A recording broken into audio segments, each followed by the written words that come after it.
Looking at how itchy my scalp gets, I decided to do this aloe vera and lime juice to combat the itchiness.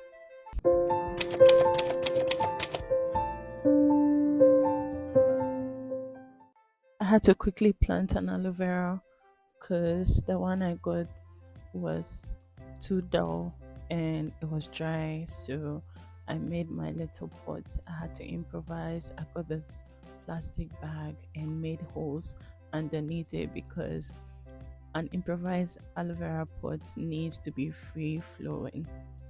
So I put some rocks beneath it and then I put some sand on the rocks and then I placed the plants in the pot. The sand just needs to be about a third covered in the pot.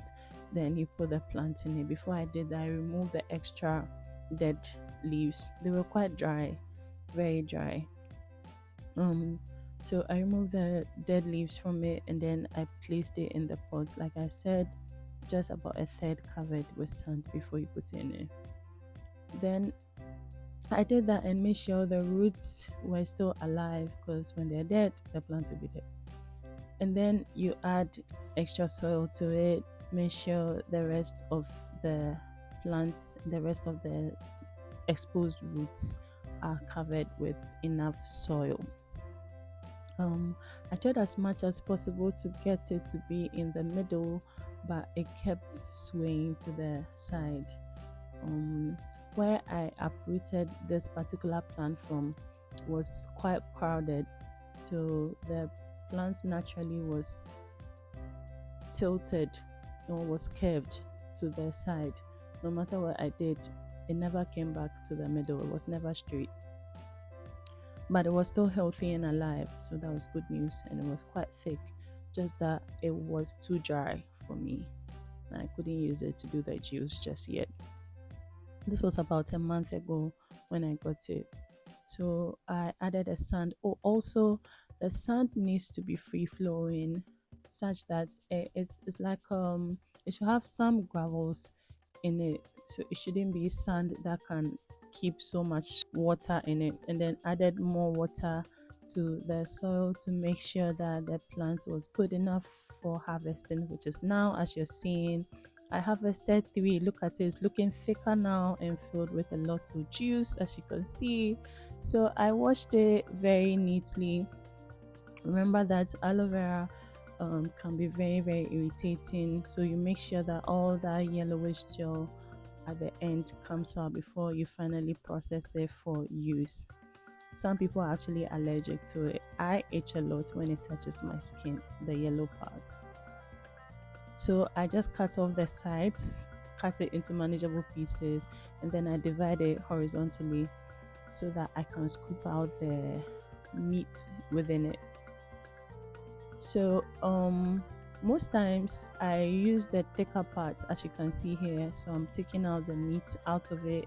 That is the part that is going to make the juice for me. This is the final thing I have. I think I got about a cup, and what I'm placing there right now is my lime. That's about 60 mils of lime. So this is the juice. Look at it, so juicy. So I put it in my blender and then I add my lime. The lime was also strained. Make sure it is strained, especially if you have locks, otherwise you're going to have stuff in your hair. So after I'm done blending, I just strain everything into my new container.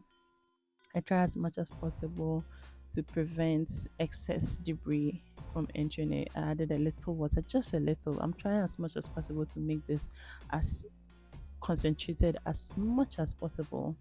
So this is the extra. I put them away. Now my containers I'm going to use to store it, I washed them with hot water and then I transferred my final thing into the bottle, and this is the final look. Look at it. I got about 250 mils, I think, of the final thing. Yeesh. Mm-mm-mm-mm-mm. I'm hoping my scalp will be less itchy now.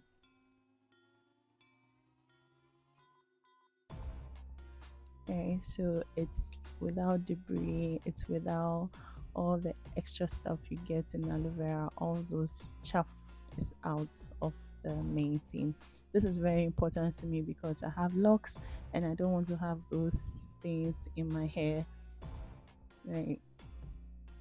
The reason why I did this combination is because aloe vera is very good at combating dandruff and itchiness. So during times when I'm not washing my hair, I'm hoping that the aloe vera will help to balance my pH on my scalp and fight off the dandruff for me. The lime will also help balance the pH for me. It's good in vitamin C, so that's going to do a good job.